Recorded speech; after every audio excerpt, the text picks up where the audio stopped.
अगर आप भी अपनी जिंदगी को आसान बनाना चाहते हैं तो जल्दी से सब्सक्राइब कीजिए ब्रिज कन्या को। दोस्तों 2022 में सावन का महीना कब है और कितने सोमवार पड़ेंगे, सावन की समाप्ति कब है तथा रक्षाबंधन कब है और व्रत का पालन कैसे करें, व्रत में कौन सी चीजें नहीं खानी चाहिए, जानिए सब कुछ इस वीडियो में। नमस्कार दोस्तों, स्वागत है आप सभी का एक बार फिर से। दोस्तों सच्ची श्रद्धा से कमेंट्स में जरूर लिखे हर हर महादेव।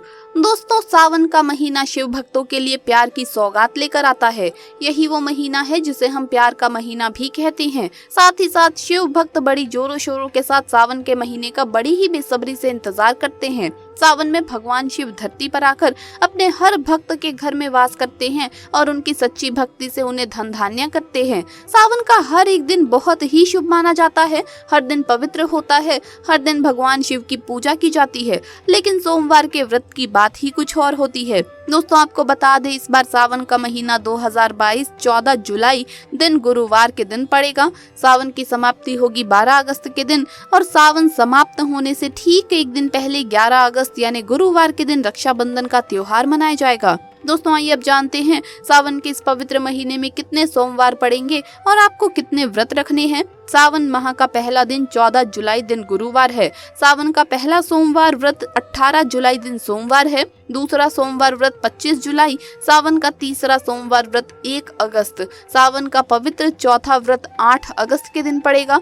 दोस्तों ऐसे में कुल मिलाकर 4 सोमवार पड़ेंगे और अंत में 12 अगस्त यानी शुक्रवार के दिन सावन समाप्त हो जाएंगे। दोस्तों ऐसे में आइए हम जानते हैं सावन के इस पवित्र महीने में कौन सी गलती नहीं करनी चाहिए जिससे कि शिव जी नाराज ना हो। और सावन व्रत में ये फल कभी भी नहीं खाना चाहिए, नहीं तो भगवान भोलेनाथ आपसे क्रोधित हो सकते हैं, आपका व्रत टूट सकता है। आइए जानते हैं कुछ ऐसी ही सावधानियां जिसे भूल कर भी नहीं करना चाहिए। लेकिन उससे पहले आपसे रिक्वेस्ट है कि वीडियो को लाइक करें, अपने दोस्तों के साथ शेयर करें और अगर आपने अभी तक चैनल को सब्सक्राइब नहीं किया है तो सब्सक्राइब करके बेल आइकन जरूर प्रेस कर लें।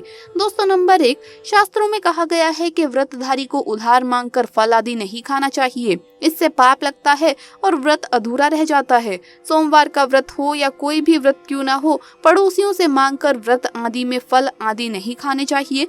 व्रत में उधार मांगकर खाने से व्यक्ति का व्रत झूठा हो जाता है। ईश्वर की शरण में आने पर व्यक्ति को झूठ नहीं बोलना चाहिए, कर्ज नहीं लेना चाहिए, चुगली आदि नहीं करनी चाहिए, उधार मांगकर भी नहीं खाना चाहिए। अगर आपको कोई अपनी मर्जी से खाने के लिए व्रत में कुछ देता है तो उसे आप खा सकते हैं, लेकिन व्रत में कम से कम उधार मांगकर फल आदि नहीं खाना चाहिए, इससे पाप लगता है और व्यक्ति की पवित्रता भंग हो सकती है। नंबर 2, सोमवार का व्रत हो या सावन का व्रत, आपको नाशपति नहीं खाना चाहिए। दरअसल इस फल का नाम ही नाश यानी कि नाश करने वाला होता है, इसीलिए इस फल को व्रत में नहीं खाना चाहिए। व्रत आदि को छोड़कर किसी और दिन आप कभी भी इसे खा सकते हैं, लेकिन अगर जिस दिन आपका व्रत हो उस दिन नाशपति का सेवन नहीं करना चाहिए।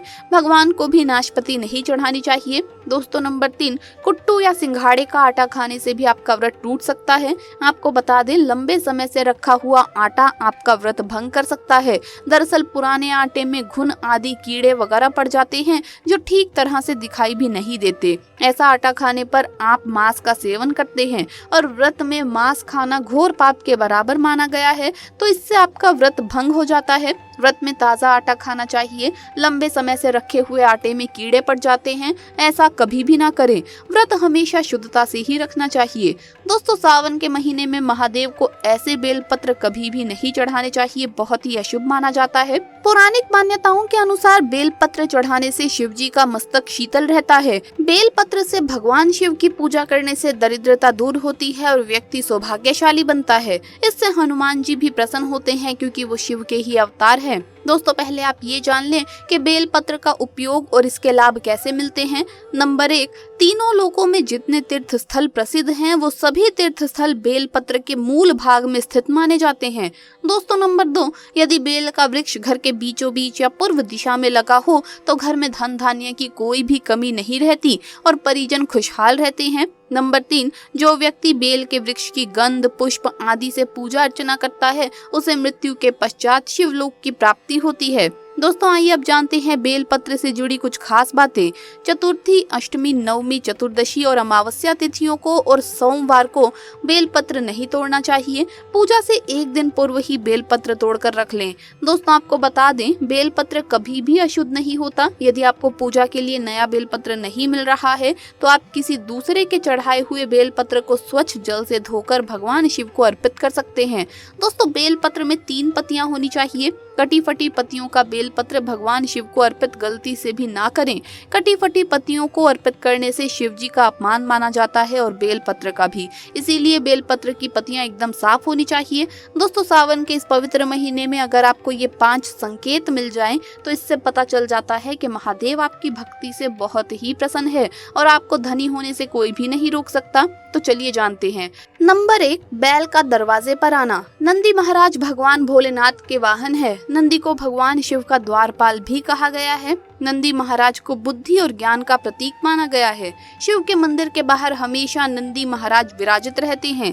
लेकिन अगर सावन के इस पवित्र महीने में अचानक से नंदी महाराज आपके दरवाजे पर आ जाएं और घर की चौखट को सींग मारने लगे, तब आपको समझ लेना चाहिए कि भगवान शिव आपके घर में आने वाले हैं, क्योंकि ये उनके आने का एक संकेत है। भगवान शिव आपकी भक्ति से बहुत प्रसन्न है और आपके घर में खुशियां आने वाली है। आपको धनी होने से कोई नहीं रोक सकता, लेकिन याद रहे नंदी महाराज को तिलक लगाकर मीठे का भोग जरूर खिलाइए। दोस्तों नंबर 2, सावन के पवित्र महीने में अचानक से आपके सपनों में अगर शिवलिंग दिखाई दे जाए, अर्थात भगवान शिव दिखाई दे जाएं, तो इससे आपको ये समझना चाहिए कि अब आपके जीवन से परेशानियों का अंत जल्दी हो जाएगा। भगवान शिव आपकी सच्ची आराधना भक्ति से खुश हैं और वह आपके घर में आने वाले हैं। ऐसे में याद रहे, शिव की भक्ति में कोई भी कमी नहीं आनी चाहिए। घर को गंदा ना रखें, क्योंकि आपके घर में भगवान शिव आने वाले हैं। नंबर 3, शास्त्रों के अनुसार माना गया है कि नीलकंठ भगवान शिव का प्रतीक है। अगर आपके घर में सावन के महीने में नीलकंठ आपके घर की छत पर आकर बैठ जाए तो इसे भूल कर भी उड़ाना नहीं चाहिए, क्योंकि ये भगवान शिव का प्रतीक माना गया है। ऐसे में आपको खुश हो जाना चाहिए, क्योंकि भगवान शिव आपकी भक्ति से बहुत खुश है। शास्त्रों में बताया गया है कि नीलकंठ अगर मनुष्य के घर पर आकर बैठ जाए तो साक्षात घर में महाशिव के आने के संकेत माने गए हैं। कहते हैं श्री राम ने इस पक्षी के दर्शन करने के बाद ही रावण पर विजय प्राप्त की थी। नंबर 4, सावन के पवित्र महीने में अचानक से घर में काला सांप निकल आए तो बहुत ही शुभ माना गया है। इसे बिल्कुल भी ना मारे, ये भगवान शिव के आने का संकेत है। जिनकी भक्ति से महादेव प्रसन्न होते हैं, तब महादेव किसी खास अवसर पर ही अपने दर्शन देते हैं। सावन का महीना बहुत ही पवित्र महीना माना गया है। यही वो महीना है जिसमें भगवान शिव धरती पर आते हैं और उसी के घर में अपना वास बना लेते हैं जो सच्चा भक्त हो। सपने में किसी मंदिर में नाग नागिन का जोड़ा दिखना बहुत ही ज्यादा शुभ माना गया है।